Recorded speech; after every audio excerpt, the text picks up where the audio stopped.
Hi everyone, and welcome to Business Spotlight, where I'm delighted to be joined by Douglas Hamilton, who's co-founder at Talentworx.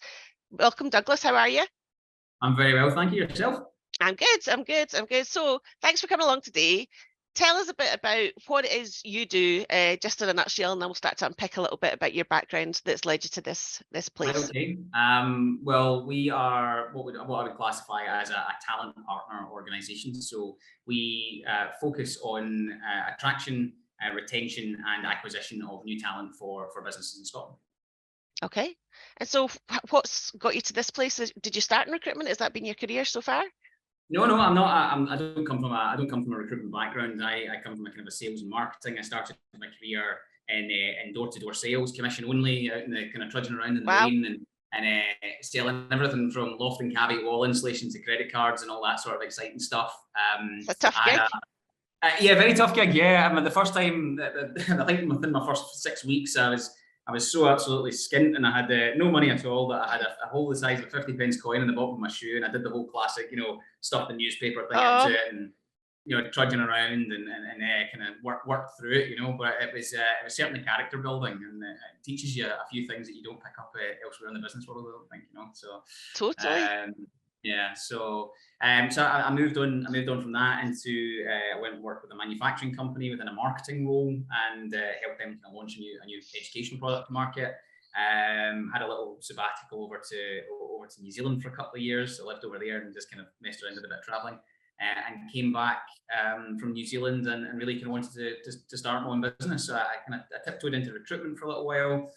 Wasn't the right match for me in terms of the business, but I went back into that kind of the sales and marketing side of things. So we built Endeavour Interactions at the time, which was a kind of direct sales and digital marketing company. So we used to operate kind of event stands and stalls across Scotland, across Northern Ireland, for clients like British Red Cross, ADT Fire Security. We did a little bit of work with a company called Love Energy Savings, which is kind of like a little bit of a kind of compare the market for energy companies. It's a bit of business to business stuff there, but we work with huge charity partners. We raised millions and millions of pounds for a charity called Click Sergeant, which is a kids' cancer charity, which I'm tremendously proud of.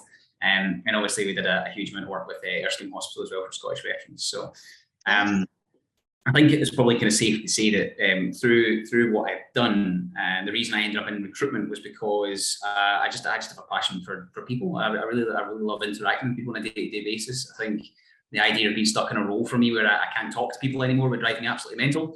Yeah. I'm off the charts on the ADHD scale as well. So I've got the whole I've got dual type ADHD, so I'm hyperactive and attentive. So you can't peg me down too much. So I need to be out there talking to people. Otherwise, I'm just a nervous wreck, I think. So. And so tell us about how Talentworx came about then.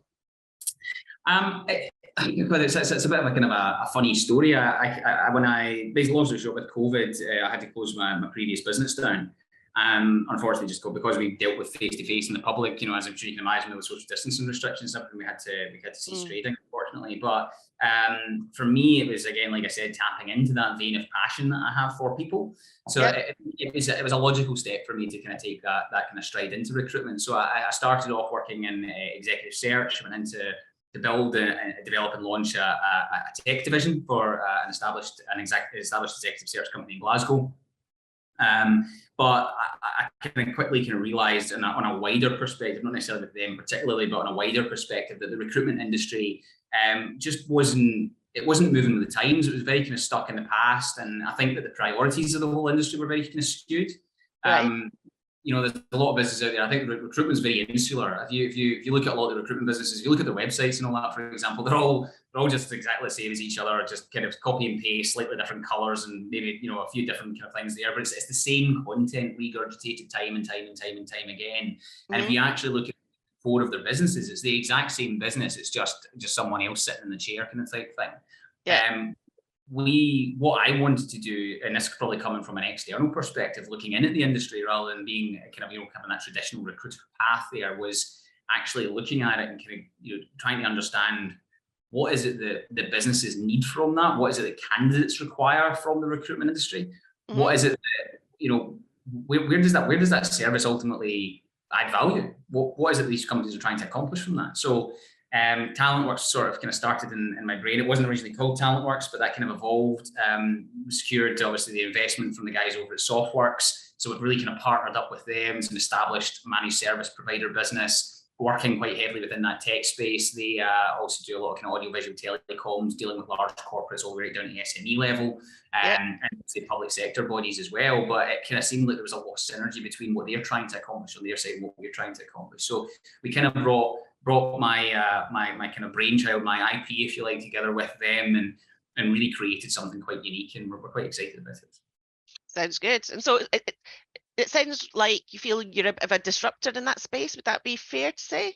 Yeah, I think probably, yeah. I think we're trying to shake things up a little bit, trying to read. I think the line that I would probably use here is we're trying to redefine what a talent partner or what a recruitment partner actually is. Nice. Like I said, the recruitment industry as a whole is very much a kind of throw it at the wall and see what kind of sticks kind of type thing. We're very much about finding that kind of key individual match, making sure that the person not only culturally fits, but aspirationally fits with the business. But more than that, it's actually about kind of, like I said before, there was actually looking at where does a real talent partner actually add value to these businesses? And it's the three kind of key pillars there are the attraction, the acquisition, and the retention of staff. It's not or retention of key talent and key individuals within a business. It's not just about putting a bum in a seat, for example. Anybody can do that. Anyone can go out and find a CV that looks like it matches and kind of sort of fluff them through an interview. For us, it's really about kind of going, what are your Amazon, Google scale vision and dreams that you have for your organization? And how do we as a business, as your talent partner, how do we support you to achieve those long-term growth goals and targets? We're in a unique position. If you put the right person in a role, the difference between putting the right or the wrong person in there, can be absolutely earth-shattering or monumental for the success of a business, particularly if it's a small business and one that's trying to compete with the ever-swelling large corporations in London. And so how do you go about identifying the right person? Because, it's a fickle game, recruitment, isn't it? And it's, you can do a lot and still get the wrong person. So what steps would you take to make that person the one for that business? No, I think that's a really good point, actually, and I think it's looking beyond the CV. It's having open, honest, transparent conversations with those candidates on that kind of ground level. They're actually trying to understand why they are moving, why they're looking for a new opportunity, what's their core passions, who are they as a person, understanding culturally who they are and what they're aspirationally trying to accomplish. And it's a difficult task because you talk to one person, they'll tell you it's my family's my priority, but really it's the fancy car on the driveway, or vice versa. They'll tell you it's their car, but it's actually the family and the different motivating factors and stuff in there. So I think and I probably we were saying I'm pulling on my background into this as well, and having that kind of passion for people and having that exposure to people. It's really trying to actually understand who are they as a person, what is that business trying to accomplish, and trying to bring the two halves of the one whole together and make something kind of, pardon the cheesy line here, but something magical happen. Yeah. Do you think people always know what drives them though? Is that something that's obvious to everyone? No, I don't think it is. No, but I think that's part of the value that we add. And I won't give away all my trade secrets here, but as part of the value that we actually add in that process, there is when you're good with people and you understand, you can kind of coax. You can get to the root of that kind of. You can get to the root of actually what that is when you talk to them enough and understand enough about who they are. And you can really kind of start to try and you can really start to figure that actually out. And the more you interact with them, and we try to spend a good bit of time and a good bit of quality time with the candidates to really understand, like I said, actually, like who actually are they at their core? What is it they're trying to accomplish? What are the things that they love doing? What are the things that they don't love doing? Where do they add value? And what do they think they're good at? Yeah. And so if I'm looking for staff, what are the reasons that I should come and work with you? What are your points of difference, if you like? Well, first and foremost, everything that we do, our kind of key values here are trust, human connection, and transparency and honesty, right? So for us, it's really about we'll really try and understand what it is that your business is trying to accomplish. I just like we do with our candidates, I want to understand what it is that makes your business special, because every business has something that makes them special. That's why they exist in the first place. Whether that's the person who founded it and the vision and the desire and the hopes that they've poured into that business and crafted with that business. But there's always something in there. There's always a spark that makes it special. So it's understanding where the business is at, understanding where it's trying to go to. And then we'll help. We'll actually, from a consultative piece, we'll sit down with them and actually work out how it is that we do that. And like I said, that could be anything from helping that business increase its talent profile, its attractiveness externally to the market, to talent out there, really trying to get to grips with what are the pain points within their business as well. Do they have high turnover of staff? How do we help them retain that staff? We have access to a huge amount of data, and we get it for free because we talk to candidates all the time. Things like what are the employee benefits? What's the average time that someone who has this particular skill set spends traveling to work? How many days a week do people really actually want to work? Because we talk to them all the time. We have that constant interaction. And what we really do is harvesting all of that data, obviously from a confidential perspective, but we're harvesting all of that data and really understanding where the market's going and what is the disparity between where it is right now and where people want it to be, and helping businesses navigate that traverse, if you like, and creating a path that's ultimately going to make them more attractive to be part of. But also, when they do get that amazing talent and we do find them the right person, is that they can actually keep them. Because the cost of, as we probably said, the cost of actually making the wrong hire can be earth-shattering or monumental to the success of a business. And our core passion is actually helping these businesses succeed. I'm a tremendously proud Scot, and I want to help SMEs across Scotland to thrive and succeed and develop and grow. And we're just kind of really excited to be part of that journey for a lot of these businesses. But we also feel that we have something unique to offer them. So. And I know before you came on, we'd mentioned a couple of figures of what the actual cost of making the wrong hire is. What were those figures again you shared with us? Well, the disparities, the first figure was the disparity between a low performer and a high performer within a business is 67%. So if you actually look at the long-term cost that actually has on a business, it's tremendous. The actual the expenditure there is huge. And it's not only that, it's where you have to look at different things. If you bring in someone and you kind of take a risk and take a chance on them, you've got a huge amount of time, effort, and energy that goes into that person to kind of bring them onto the processes, systems, and how your business actually operates. And it's not just about financial cost. You have to look at the human cost behind this as well. What is it going to do to the rest of your team if they're having to work and collaborate and coach and train and develop and mentor someone as well within a space that person shouldn't really be in? What's the cost that's going to have on the rest of your team if you consistently make bad hires? Out with the financial cost, the human cost is absolutely huge, because you all of a sudden change the dynamic and the engagement that those other staff members that were all on the same path and on the same direction as you've changed their general feeling of the environment and the team that they're working in. Culturally, putting the wrong person in place is way more damaging than just the initial cost of someone's salary. Even, I think what we spoke about was it's around about 33% of the salary cost financially, but it's so much higher than that. It can derail a business very, very quickly, or derail quite a cohesive team very, very quickly. It's extremely difficult to bring that back.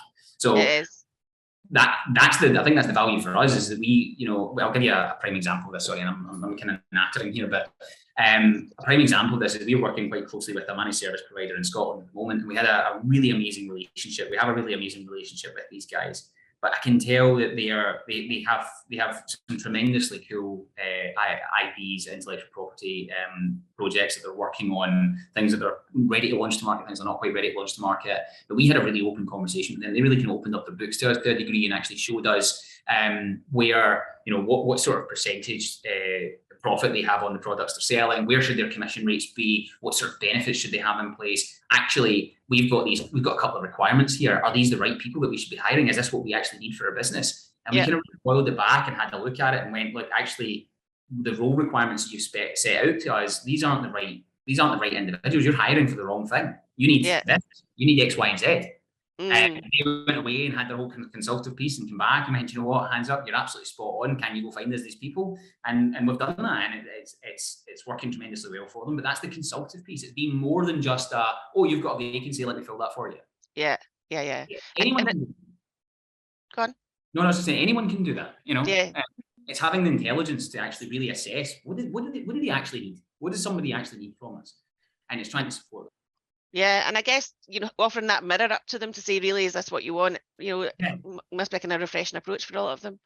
Yeah, listen, I can't even explain to you the amount of positive feedback and just the sheer kind of gobsmack kind of reaction that we've had from a lot of people, kind of going like, this is not what we've never had this before. We've never had somebody who's really willing to actually sit down with us and take the time to learn and understand us, but also actually help us carve a path forward. You know, I almost kind of look at it as it's like we're trying to make friends for life here. We're trying to make partners for life with these businesses. We want to help nurture, support them grow, help them grow just as much as we help ourselves. And by support, it's a very symbiotic relationship. If you treat these sorts of interactions, the human element there is transactional. All you're ever going to do is get a paycheck. If you partner with people, it becomes symbiotic. They grow, you grow, you develop, you grow together, and you know, you get to the end of that, and instead of having clients, you've got friends, you've got business partners, you've got equals in the market there, and I think that's just where the world's at right now. It's about being in a symbiotic kind of relationship with these people, these organizations, these great organizations, and supporting them in any way that you can. You know? Yeah, I think post-pandemic there has been a bit of a shift in how people work and what's important to them, and I guess that's what you're articulating. Are there what are the specific niches that you work with then? What are your target market effectively? Yeah, well, listen, I mean, one of the things that we're kind of doing at the moment, because I come from a kind of sales and marketing background, so I handle most of the kind of the sales, business development, account management, all that, and the kind of the fancy digital creative art stuff, that side of things there. My colleague Ewan, that works with me as well, he's very much in that kind of digital cloud and data and infrastructure side of things. I actually had an interview with a young guy earlier on today who's potentially going to be joining us. His focus, his specialism is legal compliance, that whole kind of world there. But to be honest with you, between myself and my business partners as well that have obviously invested in this, we've got over 100 years worth of experience within the business world, within multi different faceted types of industries, across the tech space and everything else, kind of over and above and beyond that. So, including an on the board specialist in cybersecurity, which is quite a rare thing. We actually have a guy in there, and that's what he does. Is he professionally consults, so he consults with us internally on the candidate piece as well, and supports us with that. So, I think. What we're really wanting to do is, and I'm not using the term generalist here, because we're not generalists. We've got micro specialisms. Yes. We have the resources and the knowledge and the experience internally, and for lack of a better word, the intelligence to actually go out and actually support these businesses with whatever the requirement they're looking for. We're very adaptable, and we're very agile in the way that we work. And like I said before, it's less about the specialist characteristics of the skill sets of people. It's more about culture. Yeah. Understanding. Sorry, I knew. No, I'm just saying your passion absolutely shines through for people and actually being partners, you know, more than transactional partners with people. It just really, really comes through. I hope everyone was getting the same as I am in this interview, which is nice to hear. Thank you. No, well, listen, it's something that's tremendously important to me. The idea of I've got this kind of crazy vision in my head. The idea of actually supporting and helping these businesses grow there's nothing that would make me more proud than actually standing back in 5 years' time and looking at a business that we've went in at that early stage, like the one I was talking about just now, and consulted them and supported them, and seeing that growth that they've got. It's going to stand back and I helped carve that path for them, and it's just hugely tremendously proud feeling that you get from doing that. You know, so for sure. I think that's where the passion probably comes from. It's just that. I can hear it. Yeah. So from a personal level, then you've made the jump from being employee to business owner. How's that been? What have been the highs and lows? Oh, employee to business owner, back to employee, back to business owner. The highs and lows. God, I think the employee part, moving from an employee to a business owner, I think nobody's prepared for the pressure. And then that initial leap in, and that initial kind of feeling that it's all on you and all eyes are on you, and you know you can't have a bad day, because if you have a bad day, then other people suffer for it. And it's really, I think you learn a lot about yourself when you first make that step. You know, everybody thinks they're ready until they do it, and then you kind of go, well, maybe I could have been doing a little bit of a helping hand with this. But you find it out, and you find your own path, and it's and you get to look back at it and be amazingly proud of yourself when you do. But it's just being prepared for the fact that it's going to be easier in some ways and harder in other ways than you ever imagined. But tremendously rewarding and incredible. And what have you found most difficult in building the business? I know you're early days with this one, but I think the hardest thing for me for building a business is actually, ironically, is the people part. It's people are like-minded, and trying not to. I have a really bad habit of investing emotionally way too much in what I think someone's capable of. you know, I will kind of see someone and be like, oh my goodness, they would just be, if they just did X, Y, and Z, they would be incredible. And then I kind of pour all of my effort and energy into trying to help them get there. And that might not be what they are, what they're wanting. Sorry, that might not be what they're, you know. Yeah. So that's a learner for me. And I think that was the challenging part, was wanting more for other people than they wanted for themselves. Which is tremendously frustrating when you're kind of looking at a diamond and you're just kind of like, oh my goodness, you could be so good if you just did that, you know. That's a challenge. I think that's probably the hardest thing that I found. But it's finding like-minded people, because there's not a problem in human history that has ever not been able to be solved by the onslaught of more brains. And if you can find like-minded individuals like yourself to help you navigate that path, but not yes men are people who just do what they do. You tell them, but I very much kind of have this kind of emergent management style as well. I like to have I like people to disagree with me, but I like them to be able to justify why. Yeah, you want diversity of thought, don't you? Because it's good for the business. It's good for absolutely. If everybody just goes, oh, that's a good idea, we'll just do exactly what he says, then I've got absolutely no bearing on whether or not I'm right, and I'm never right all the time. We're going to record that, but make sure we replay that one. So where's the industry going in the next 3 and 5 years, and what do you need to do to adapt to it, do you think? I think I think I'm quite privileged to say that I would predict that we're ahead of the curve quite considerably. So I think the industry is probably going to adapt to being more like us. I think it's probably going to change to be a much more people-focused industry. Like I said, I think recruitment as a whole is just going to start stuck in the 90s kind of type thing. It's very much that kind of old school, throw it at the wall and see what sticks. The whole thing is going to shift, and it's going to break on a lot of these businesses are going to really struggle in the next couple of years, I think, because the expectation of candidates has changed drastically, but also the expectation of businesses now as well. Businesses have woken up to this idea after COVID, and as horrible as COVID was, I think it did employee well-being a massive favour and a massive good turn, actually, because people stopped and actually looked at what was important in their lives. For the first time in a long time, I think people self-reflected on that. And that businesses are having to change and adapt their methodologies and their processes of how they actually deal with their employees and how they manage people from afar, and what they actually expect of their employees is changing as well. So as all these businesses catch up, the recruitment industry is either going to have to change with it, or it's going to go crusty. No, I think you're right. So just as we close then, for anyone else starting out in business, what would your top tips be, Douglas? Top tips. Find someone who's further ahead than you and ask them what they're doing, and just ask for help. Never be afraid to put your hand up and go, I don't actually know, because there'll be somebody out there who's more than willing to help you. And if you want to have a chat, let me know. I'll quite happily talk to you. It's not a problem. Any help at all I can provide in any way at all, I'll happily do. But top tip number 1, ask for help if you need it. Admit when you don't know. Admit when you don't know when you don't know. And the kind of third part of that there is probably actually is remember to look after yourself, because having balance is ultra important. Burnout is the number 1 fatality of any entrepreneur and new business owner. You have to know when to turn off. You need to be able to turn your laptop off and walk away from it. If you can't do that, you're going to struggle big time. Because the relationships around about you in your personal life are more important than the business that you're building. And if you sacrifice them to build the business, you're going to turn around and find out you've got none of them. Well, sound advice. So look, wishing you all the best. It sounds like you're doing amazing things in your space. It sounds like it's a fabulous company, and people can get in touch with you just through the website. Is that the best thing to do? Through the website, LinkedIn, or just give us a call, or even pop in and visit us. We're up in Park Circus in Glasgow, so tea and coffee. Coffee's on you. Coffee's on us. All right. Well, thanks for joining us today, Douglas. All the best. Thanks very much. Cheers.